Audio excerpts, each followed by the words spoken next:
Very heartfelt welcome to you on this semi-monsoony morning.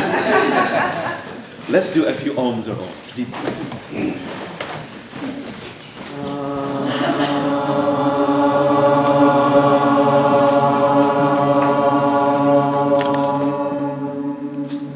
Two more times. Allahu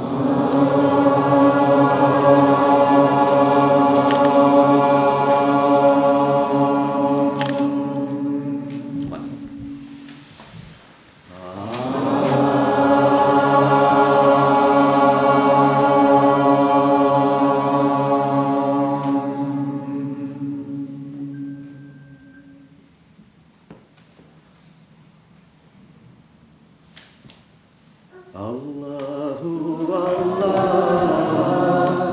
Allahu Allah, Allahu Allah,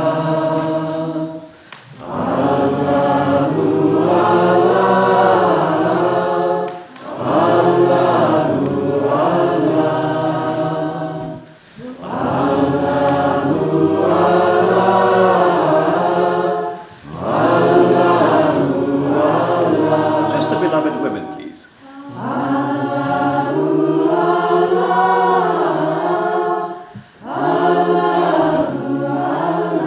Beloved men. Allahu Allah, Allahu Allah. Beloved family. Allahu Allah, Allahu Allah. Once softly.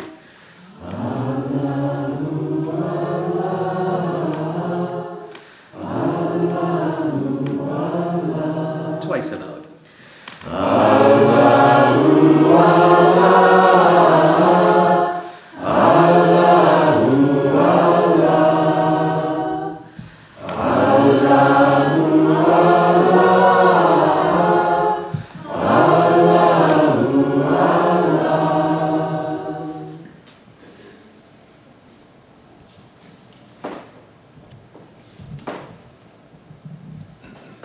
Thank you, my friends. And once again, please know your presence is truly a very sincere blessing. And let me do a Quranic prayer, the first chapter of the Quran. And I'd like you to join in. Maybe you can all chant the vibration, Hu, H-U, which is a personal pronoun for God. So join in, and I will plant the Quranic first chapter of the Quran, in which humanity is praying to God and saying, "Oh God, you're the most compassionate of the compassionate, the most beautiful of the beautiful. Please guide all of humanity on what is called the straight path." Straight to you. Okay, please join me.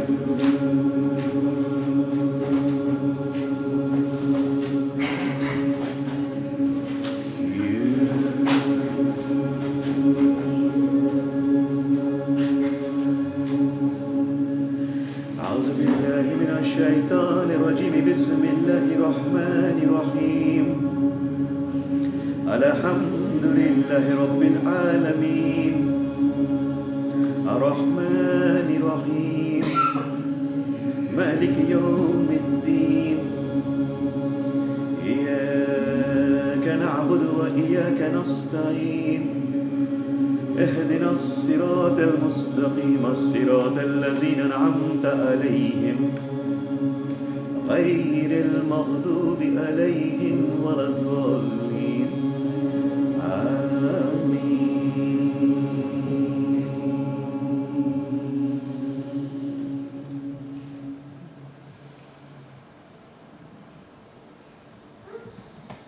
And very gently from your hearts, pray for something which is dear to your heart, in your own words, silently.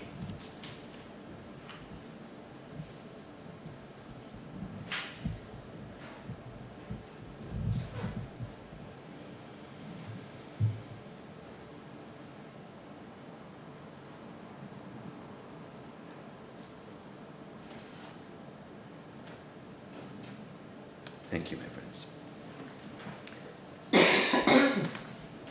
For a Muslim, what is very beautiful is to find out what is the story in which the information came to Muslims to pray in a certain way. How many of you have you seen Muslims praying? So you're familiar with, some of you are very familiar with that. You know, they will use their body and they will make particular gestures and symbols like this.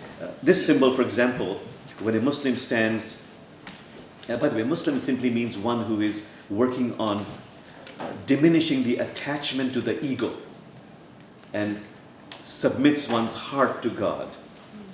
So when a Muslim is praying, he or she goes like this, which has deep meaning, meaning as I stand in the presence of Majesty, may I for right now put the world behind me, the attractions and distractions of the world behind me, as I stand in your presence, and then go like this, and they bow, they stand up and they prostrate, submitting, letting go of one's ego. This is the prayer. And as they sit up in their kneeling position, this is called baqa, what remains of me when my ego is diminished. So this is the actual prayer. So I love the story in the tradition where the Prophet Muhammad had an extraordinary epiphany. He was meditating and he had what the Qur'an calls a night journey. From Mecca, he found himself being transported horizontally from Mecca to Jerusalem, and then vertically, he ascended 7 levels of heaven.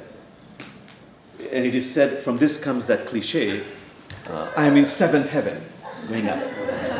And as he looked around, the Prophet saw and was dazzled by the sight of angels. All around angels, going like this, like that, standing up and prostrating and saying 2 things, praising God and thanking God, and also supplicating that please forgive the human beings. Forgive the human beings. Supplicating on our behalf to God. So from this night journey, Prophet Muhammad, peace be upon him and peace upon all the prophets, he got the idea that a prayer should consist essentially of praising God in imitation of the angels, of thanking God, that being the major part of prayer, and there's of course supplication, and also again in imitation of angels, using the gift of a human body to express that adoration. That is a story in some traditions, the main traditions, of how this prayer came to be. It is significant, the Quran says, that pray in the small watches of the night. Pray in the small watches of the night, just before dawn. The Quran goes on to say that's when impressions are the strongest and the words most eloquent. From a logical perspective, just before dawn or late at night or early morning, that's when people are asleep. A lot of the negativity, all those tensions and anxieties are at a very low level. As the Irish would say, the veils are very thin between this world and that world. That's a beautiful time to pray. And there's a hadith. Hadith means a saying of the Prophet Muhammad, that it is at that time that God ascends on his throne. He sits on his throne, as it were. The throne, the arsh, is mentioned several times in the Quran. And he listens to the prayers of the supplicants and he answers. So what do we get from this? From Islam and other traditions, that if you really want to pray, whether it's praising God, thanking God, or supplications, a prime time really is early morning, just before dawn.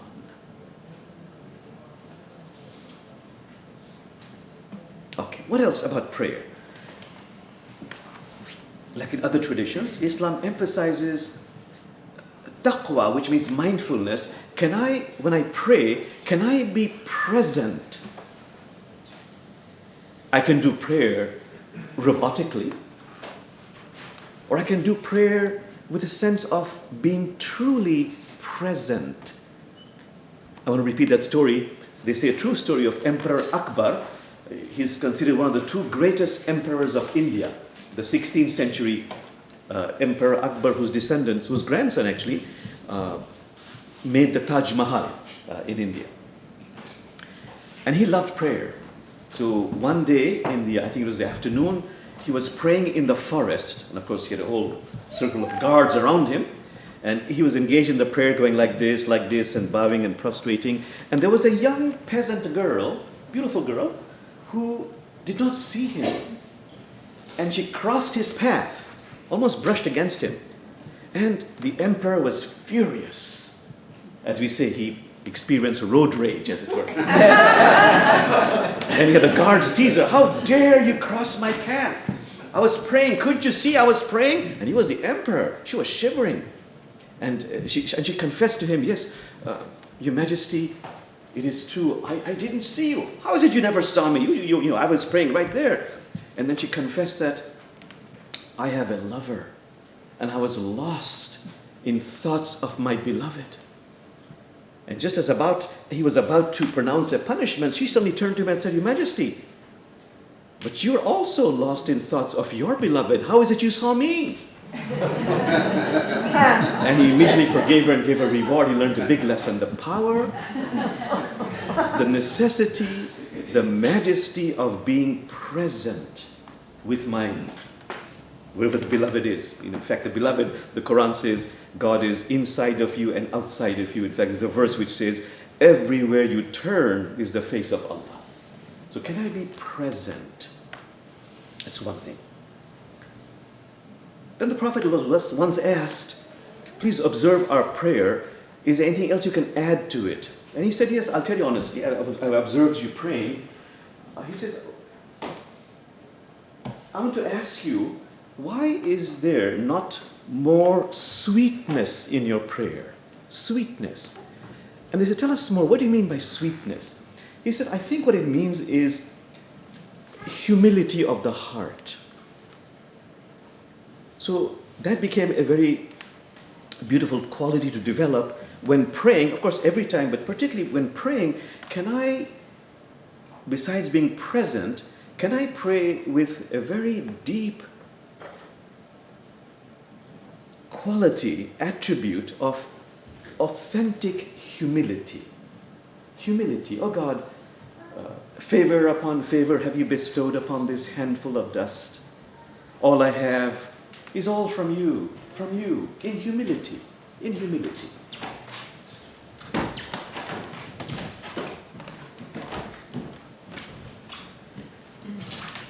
Then, another very big one, particularly for supplications, is the two words we use quite often. The words are, can I pray, can I supplicate particularly, with what is called increased necessity. So just be with that. Do I understand those two words? Increased necessity.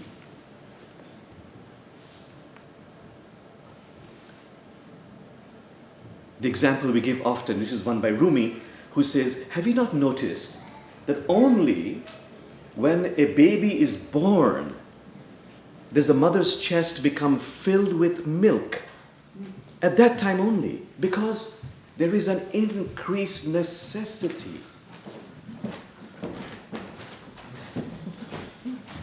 That is why Rumi also has this verse when praying, O God, I shall cry to thee and cry to thee and cry to thee and cry to thee until the milk of thy loving kindness boils over.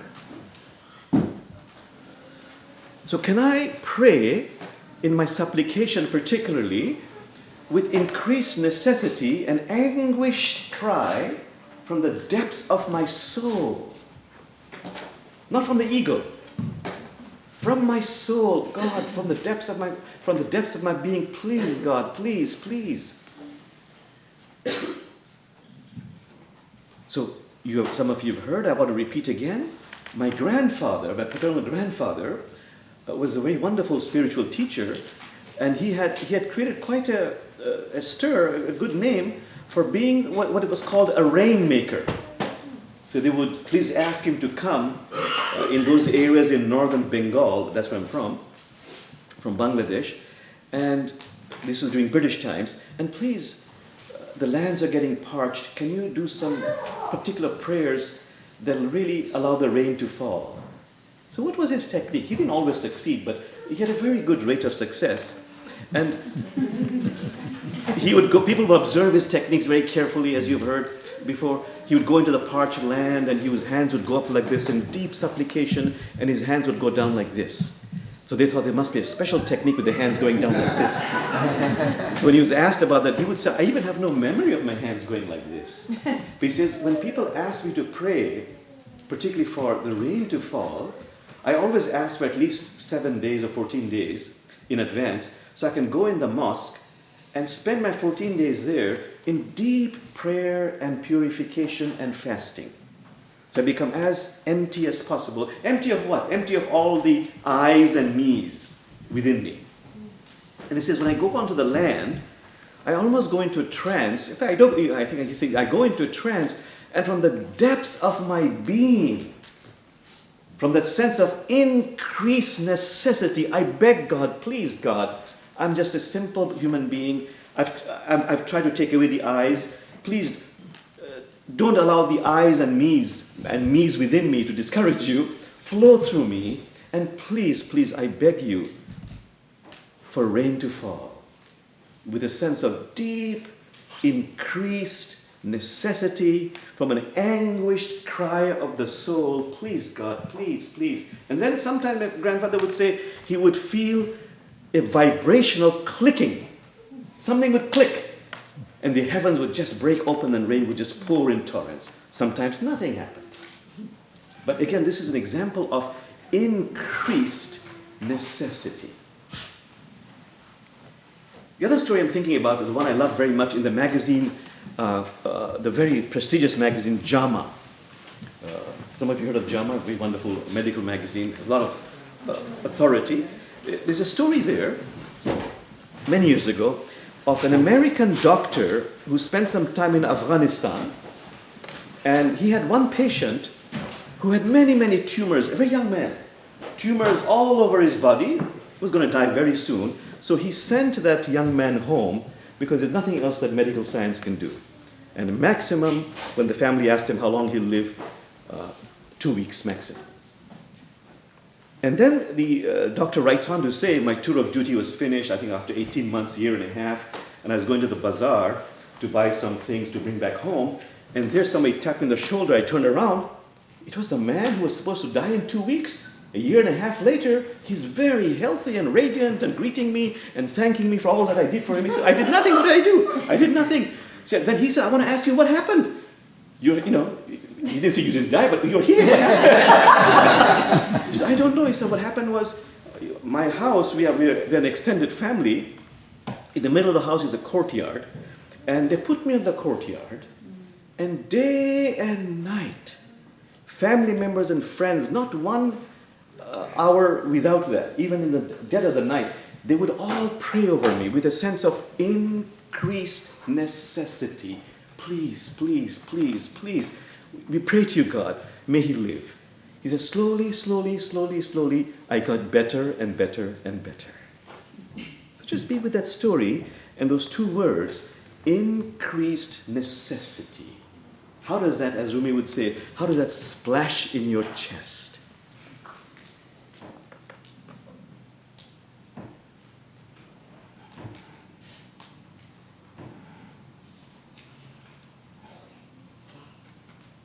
Someone, many centuries ago, asked this very famous Sufi, this Islamic teacher, Al-Ghazali, what is the use of prayer, really? Because everything is preordained. And his answer was, yes, maybe you're right.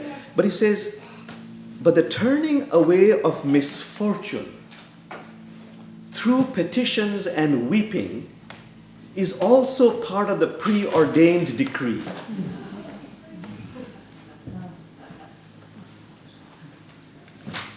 What else about prayer? Individual prayer, the supplication is very beautiful, but particularly if we can do it in what is called an authentic community. Authentic community. The Quran says, God says in the Quran, remember me and I remember you. And Prophet Muhammad said in a dream, he got another revelation where God said, but if you remember me in a group, in a circle of friends, I remember you better. So, community prayer. In fact, the Prophet Muhammad has a very famous verse. He said, if you find the meadows of paradise,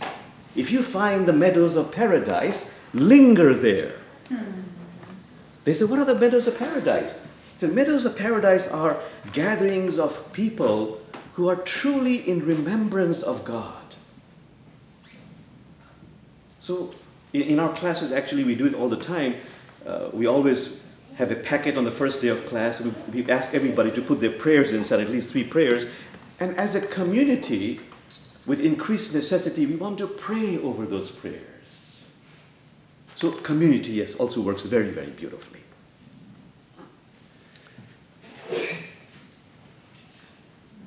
Let me shift very briefly. I'll talk about that. There's supplication. There's also the practice of a lifestyle prayer, which is praising God, thanking God, and remembering God. You've heard this verse, I hope, many times, that when I praise God, God doesn't become holy, I become holy. And it's very fascinating that Islamic spiritual teachers, they take a story from the Quran, which is about Jesus, peace be upon him, where Jesus saw a lump of clay, and he went to the lump of clay, he blew into it, and amazingly, the lump of clay, it sprouted wings, became a bird, and flew away. From that comes the understanding among Islamic teachers that if you put your heart's sincerity in praising God, then this really creates feathers and wings to the bird of spirit within you. Praising God, thanking God continuously. The other word is remembering God. In fact, in the traditions they say, if you want one great secret to really developing a spiritual practice, like for example, the Prophet's cousin, the respectable Hazrat Ali, he said, Prophet Muhammad, just tell me one technique which brings me closest to God and opens doors. And the Prophet Muhammad said, do dhikr Allah, that means remembrance of God. And then Ali said, tell me a little bit more. Give me some more hints. He said, well, as a Muslim, the mantra, La ilaha illallah. Some of you heard that? La ilaha illallah. He said, if you take a scale, on one scale you put the heavens and the earth, on the other scale you put La ilaha illallah, which literally means there is no God but God. This will be heavier. Essentially what that means is a metaphor for the beauty, the majesty of remembering God through any mantra. Has a very powerful effect, very powerful effect. In fact, Prophet Muhammad has a saying, he said he had a dream that Moses, you don't know this, but Moses is the prophet most mentioned in the Quran. Moses said to God, God, are you close by that I can whisper to you? Or are you a little bit distant so I take your name a little bit aloud? God said, neither one. Just remember me. I am with those who remember me. That's what the Quran says, truly, in the remembrance of God, do hearts find rest. So ask yourself, how do I remember God? How do I remember God? Is there a technique I can use to remember God? First of all, I want to give you the metaphor in all the traditions, also in Islam. the vat of dye, a pot filled with dye, color. You take a cloth, you dip it in the vat of dye, you take it out again, it has a beautiful color, but it fades away. You might say Allah, Allah, La ilaha illallah, a Christian mantra. You can do some meditation, some spiritual practices. That's dipping in the vat of dye, of God consciousness. Sure, you feel good for a certain time, but very soon the world is with you with all its trials and tribulations, and you become your old self. You say, what use is spiritual practices to me? But all the great teachers say, whether it's praise of God, thanking God, remembering God, if you dip yourself in God consciousness like that cloth, again and again and again and again and again and again and again, there comes a time it becomes color fast, permanent. It truly, in spiritual practices, pays to persist. So let me tell you some quick techniques in Islam. Prophet Muhammad said, if you're being visited by afflictions, if you have troubles, difficulties in life, tell yourself, from God I have come, and to God I shall be returning. That's a formula for Muslims. From God I have come, and to God I shall be going. The Prophet's wife, the respectable Aisha, used to say that when Prophet Muhammad had good things happen to me, he would say, all praise to God. All praise to God, through whose grace all goodness comes to perfection. If not so good things were happening to the Prophet, he would say, praise to God under all conditions.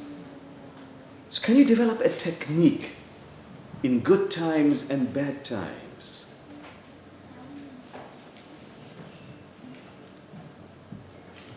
Something which resonates for you. This is one practice the Prophet Muhammad had, and this is among Sufis is called sacralizing every moment of your life, meaning making every part of your life a prayer in a very fun and a very creative way. Simple but not easy. For example, the Prophet Muhammad, when he was to walk through any door, he would also say, "O God, please open to me the doors of thy mercy." If you're taking a shower, for example, you can say things like, "May these waters purify all my impurities." If you are putting on clothes, you might say, "May these clothes be a mantle of divine protection." And what about if you're taking off clothes? You might say, "Oh God, may this be a symbol of all the layers of my ego peeling off me."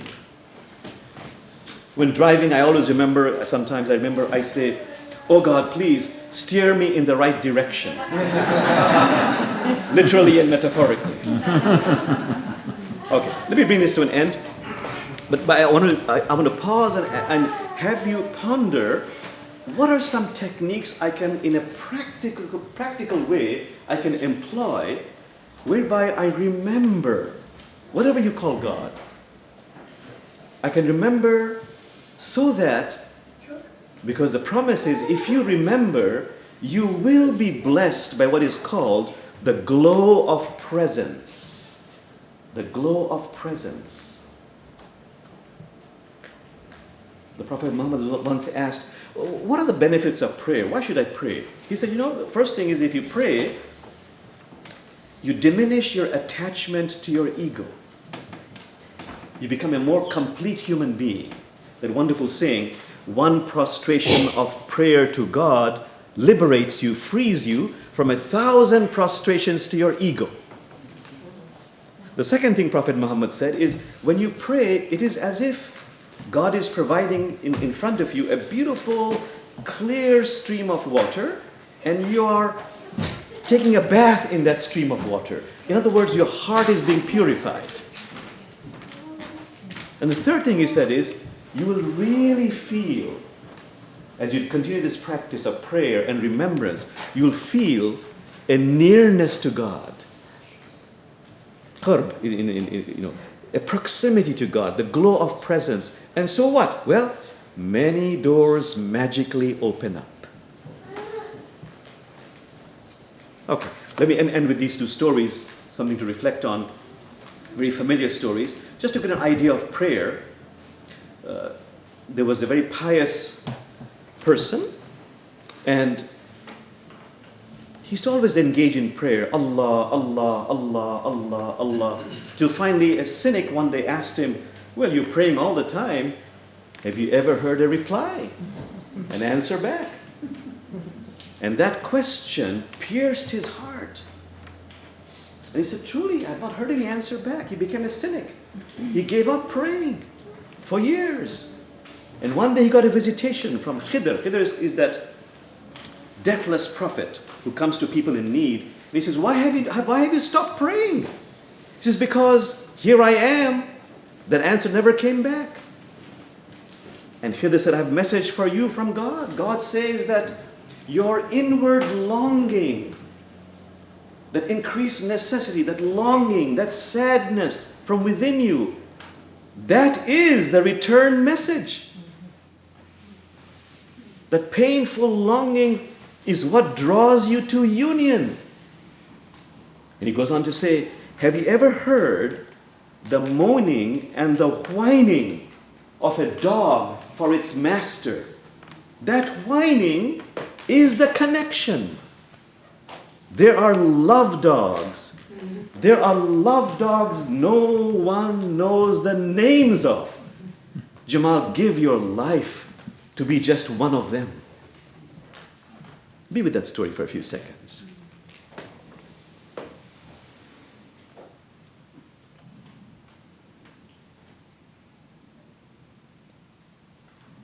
And the last one, I say all the time, to really understand the benefit, the power, the majesty, the beauty of prayer, is the one about the mullah. And this is allegorical story for our lives. The mullah is in jail, imprisoned for life. He's very unhappy. Now he becomes happy. Why is he happy? Because he has heard that his teacher has permission to visit him. And he's sure the teacher will slip in a key or a weapon to escape. The teacher comes, kisses him here, kisses him there, as is the custom, and just gives him a lousy prayer rug. Have you seen prayer rugs? And the teacher goes away, and of course the mullah says, thank you, thank you. He doesn't mean a word of it. But he has time on his hand. He's in prison for life. What does he do? He's okay. He stretches out the prayer rug, and he says, okay, let me pray. Oh God, you are the most compassionate of the compassion. God, thank you so much. He doesn't mean a word of that. But he starts going like this, robotically like that. He stands up, he prostrates. But as he begins to pray, over the days and weeks and months, he suddenly begins to realize there is a special design in the prayer rug. He looks closely. It's a design of an escape route from the prison. Be with that story.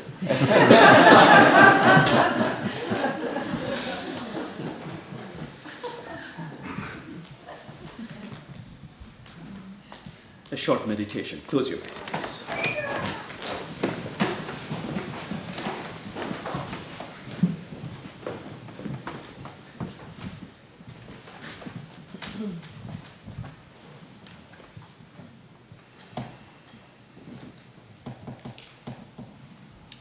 Please focus your attention on your nostril and simply be present with your breath as you inhale and as you exhale. Just this much.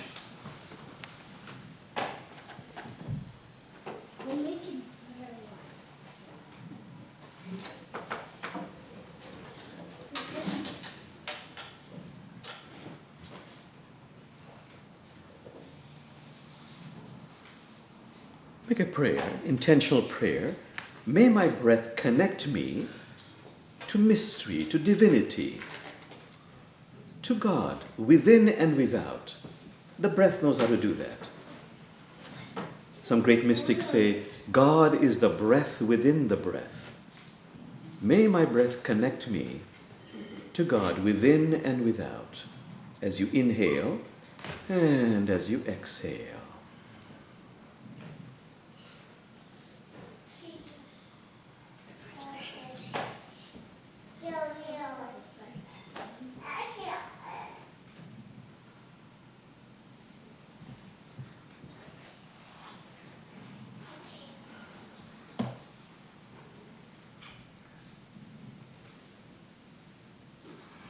And letting go of this. Please now focus your attention on your physical heart, and with your consciousness, embrace your heart. Hold your heart like you'd hold a loved one. Your heart has been yearning to connect with you.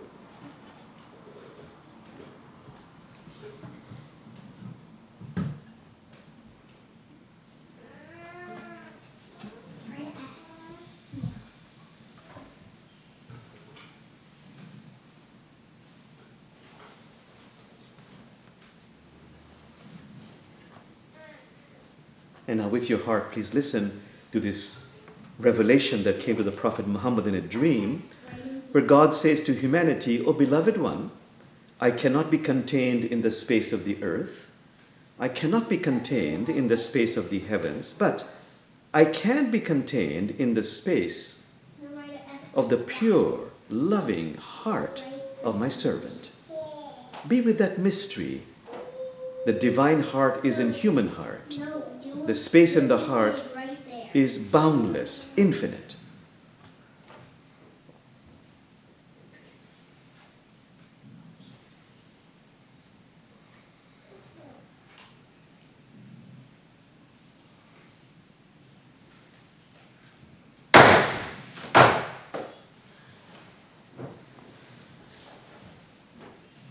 That must be time then for us to, as we focus on the heart, maybe the Almighty is saying, "Okay, son, daughter, what is your prayer? Make a prayer, at least one prayer.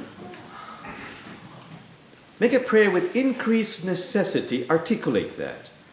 With increased necessity and anguish cry of the soul from within you, make that petition. Articulate that. And then say it into your heart. Say it into that vast, boundless space where divinity resides, among other places, inside our hearts. Say it into the heart with feeling, with increased necessity, again and again and again. With humility, being present, with sincerity.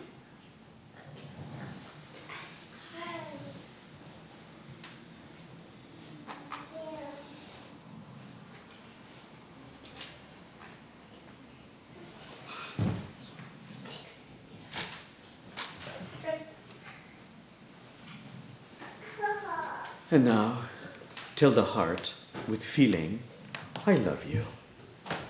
Say it again in humility, in sincerity, with feeling. Use your own words. "Thank you. I'm so grateful. I love you." Again and again and again and again. You perfume your heart with the vibrations of those words.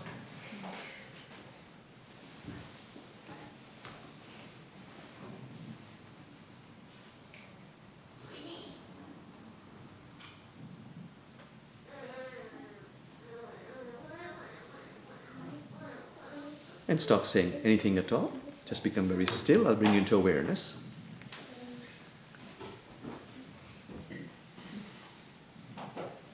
Number one, slowly, easily, gently coming into awareness. Number two, feeling a deep opening up within, allowing for a most exquisite divine vibration of healing and empowerment to course its way through us from head to toe by grace of mystery of God. Number three, feeling grateful to be graced by the glow of presence.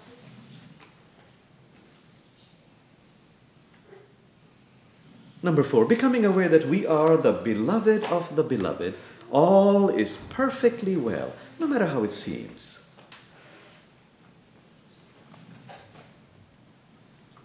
And number five, ever so gently opening the eyes. Take your time, please.